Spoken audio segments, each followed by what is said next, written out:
오늘은 부모님 곁을 떠나 홀로 서기를 시작한 청년들이 생활비 부담을 덜고 안정적으로 미래를 준비할 수 있도록 돕는 청년 월세 지원 사업에 대하여 알아보는 시간을 가져보겠습니다.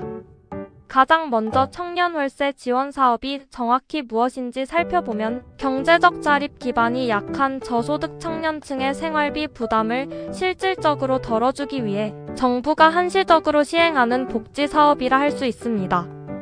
단순히 대출을 해주는 것이 아니라 실제 지불하는 월세의 일부를 국가가 직접 현금으로 지원해주어 청년들이 높은 월세 때문에 꿈을 포기하지 않고 건강한 사회 구성원으로 성장할 수 있도록 돕는 아주 든든한 사다리 역할을 수행하여 경제적으로 가장 취약한 시기에 매달 나가는 월세를 직접 지원받음으로써 생활의 여유를 찾게 해주는 매우 실질적인 정책입니다.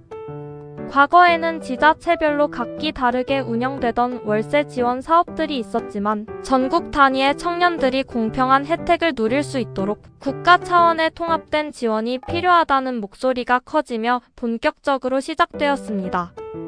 1차 사업이 큰 호응 속에 마무리된 이후 최근 물가 상승과 금리 인상으로 월세 부담이 더욱 가중된 현실을 반영하여 2024년 2월부터 2차 사업이 새롭게 시작되어 현재까지 활발하게 신청을 받고 있습니다.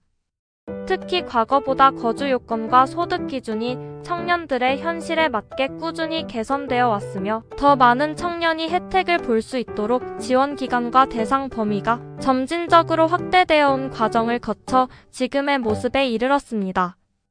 2026년 청년 월세 지원 사업의 신규 수혜자 신청 접수 기간은 3월 30일 월요일 9시부터 5월 29일 금요일 16시까지입니다.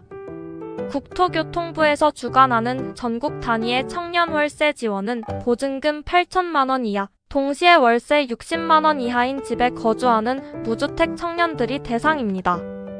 주요 특징을 살펴보면, 본인이 실제로 부담하는 월세를 매월 최대 20만 원까지 과거 12개월에서 현재 24개월로 늘어나 480만 원까지 지원이 가능해졌습니다. 가장 눈에 띄는 부분은 청약통장 가입이 필수 사항으로 추가되었다는 점인데, 단순한 월세 지원을 넘어 청년들이 향후 내 집 마련을 위한 기초 체력을 기를 수 있도록 설계된 세심한 장치라 할 수 있습니다.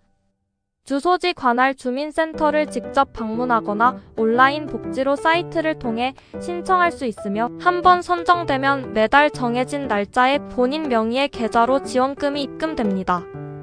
청년 월세 지원 사업을 받기 위해서는 본인의 소득뿐만 아니라 재산 가액도 중요한데, 청년 가구는 재산 1억 2,200만 원 이하, 원 가구는 4억 7천만 원 이하라는 기준을 충족해야 합니다. 이때 자동차 가액도 포함되므로 고가의 차량을 소유하고 있다면 대상에서 제외될 수 있음을 유의해야 합니다. 신청 시 필요한 서류로는 임대차 계약서와 최근 3개월간 월세 입금 내역, 그리고 통장 사본과 가족관계 증명서 등이 있으며, 모든 서류는 스캔하여 온라인으로 간편하게 첨부할 수 있으니 미리 준비해 두시면 편리합니다. 신청 서식은 청년 월세 지원 사업을 검색 후 복지로 사이트에서 추가 정보를 클릭 후 서식을 다운로드 하시면 됩니다. 청년 월세 지원 제도가 생겨난 이유는 사회초년생들이 수입의 상당 부분을 월세로 지출하느라 저축이나 자기 개발을 하지 못하는 이른바 렌트푸어 현상을 막기 위함입니다. 최근 몇 년 사이 전세 사기 우려로 월세 수요가 폭증하면서 월세 가격이 가파르게 상승하였고, 학업이나 취업 준비를 위해 대도시로 이주한 청년들이 열악한 환경으로 내몰리는 현실을 해결하려는 국가적 고민이 담겨 있습니다. 청년들이 월세 불안에서 벗어나 본인의 역량을 키우는데 집중할 수 있는 환경을 조성해주는 것이 장기적으로 우리 사회의 활력을 높이는 길이라는 판단 아래 탄생하게 되었습니다. 신청 전후로 반드시 체크해야 할 필수 사항들 중 가장 중요한 점은 본인이 무주택자여야 하며 부모님과 별도로 거주해야 한다는 원칙입니다. 소득 기준은 청년 본인 가구는 2026년 기준 중위소득 60%인 153만 8,543원 이하이고, 부모님을 포함한 원 가구는 중위소득 100%인 256만 4,238원 이하여야 하는데 만 30세 이상이거나 혼인을 한 경우 또는 미성년 자녀가 있는 경우에는 부모 가구의 소득을 보지 않는 예외 규정이 있으니 이를 잘 확인해야 합니다. 또 월세가 70만 원을 초과하더라도 보증금의 월세 환산액과 실제 월세의 합계가 90만 원 이하라면 신청이 가능하므로 본인의 계약 조건이 기준에 아슬아슬하게 걸쳐 있다면 반드시 확인해 봐야 합니다. 비슷한 성격의 다른 지원 정책들과 비교해 보아도 이 사업의 가치는 매우 독보적인데 주택도시기금에서 운영하는 청년 전용 대출들이 빌린 돈을 갚아야 하는 부채의 성격인 것과 달리 이 지원금은 갚을 필요가 없는 현금성 급여라는 점이 가장 큰 차이점입니다. 지자체에서 운영하는 자체 월세 지원 사업과 비교했을 때 정부 사업은 청약통장 가입이라는 미래지향적인 조건이 붙어 있으며 중복수에는 원칙적으로 불가능하지만 지자체 사업이 종료된 이후에 정부 사업을 신청하거나 그 반대의 경우는 가능하므로 거주지 혜택과 정부 혜택 중 어떤 것을 먼저 받는 것이 유리할지 전략적으로 선택해야 합니다. 이 사업의 장점은 청년들의 가처분 소득을 즉각적으로 늘려준다는 경제적 효과라 할 수 있으며 매달 20만 원이라는 돈은 통신비나 식비 등 고정 지출을 충당하기에 결코 적지 않은 금액입니다.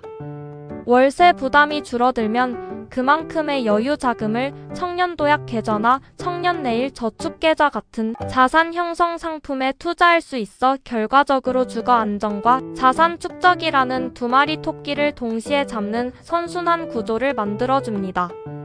또 신청 절차가 비교적 간소하고 제출 서류도 임대차 계약서와 입금 확인서 정도로 명확하여 바쁜 일상을 보내는 청년들도 큰 어려움 없이 혜택을 신청하고 누릴 수 있습니다.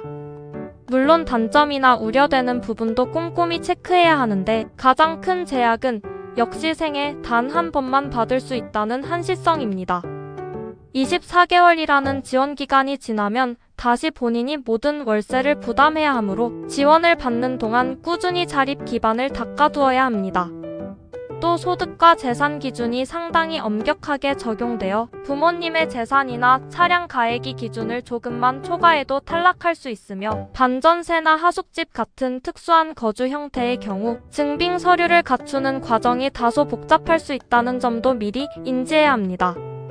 추가 정보로 방학기간 등에 일시적으로 고향에 내려가 거주지가 비게 되더라도 임대차 계약이 유지되고 월세를 지불하고 있다면 지원이 끊기지 않고 지속됩니다.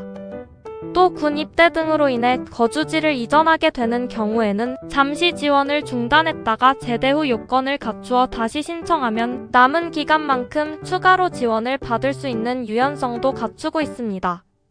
셰어하우스에 거주하는 경우에도 개별 임대차 계약서를 작성하고 본인이 월세를 직접 입금한 내역만 있다면 신청이 가능하니 특이한 거주 형태라고 해서 미리 포기하지 말고 상담을 받아보는 것이 좋습니다.